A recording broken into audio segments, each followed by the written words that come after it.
কৃপণতা গ্রাম্য ভাষায় যেটাকে বলা হয় কিপটামি, অর্থাৎ মানুষের কাছে পর্যাপ্ত পরিমাণ অর্থ সম্পদ থাকা সত্ত্বেও সে তার থেকে ব্যয় করতে চায় না। কৃপণতা আপনার জীবনে নিয়ে আসতে পারে ভয়ঙ্কর রকমের বিপদ। কৃপণতা মানুষের একটি মন্দ স্বভাব। ইসলামে কৃপণতার কোনো স্থান নেই। কোরআন ও হাদিসের মাধ্যমে আল্লাহ তাআলা বলেছেন মানুষদেরকে কৃপণতা পরিহার করার জন্য। মহান আল্লাহ তাআলা পবিত্র কোরআনে ইরশাদ করেন, আমি নিজ অনুগ্রহে তাদেরকে যা দিয়েছি তারা যদি কৃপণতা করে, তারা যেন মনে না করে এটি তাদের জন্য কল্যাণকর, বরং এটি তাদের জন্য খুবই অকল্যাণকর।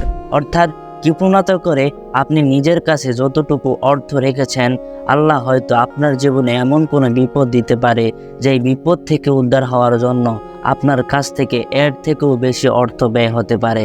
সুতরাং কৃপণতা থেকে আমাদের অবশ্যই দূরে থাকতে হবে। আল্লাহ তাআলা আরো বলেন, তারা যেই জিনিসটি নিয়ে কৃপণতা করবে কিয়ামতের ময়দানে সেই জিনিসটিকে শিকল বানিয়ে তাদের গলায় পরিয়ে দেওয়া হবে।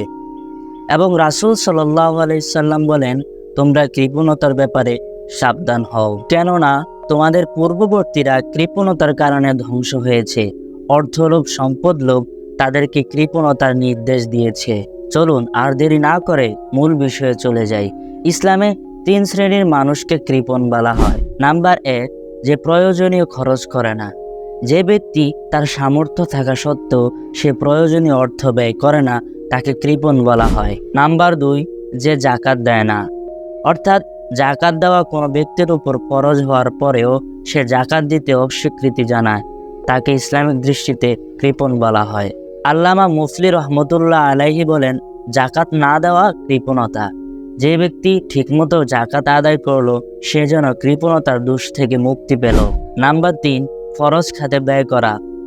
অর্থাৎ ইসলামিক দৃষ্টিকোণ থেকে সাধারণত একটি পরিবার চালানোর দায়িত্ব একজন পুরুষের পর্যাপ্ত পরিমাণ সম্পদ থাকা সত্ত্বেও সে তার সন্তান সন্ততি, স্ত্রী এবং বাবা মাকে টাকা দেয় না বা অর্থ দিয়ে সাহায্য করে না, তাকে সাধারণত কৃপণ বলা হয়।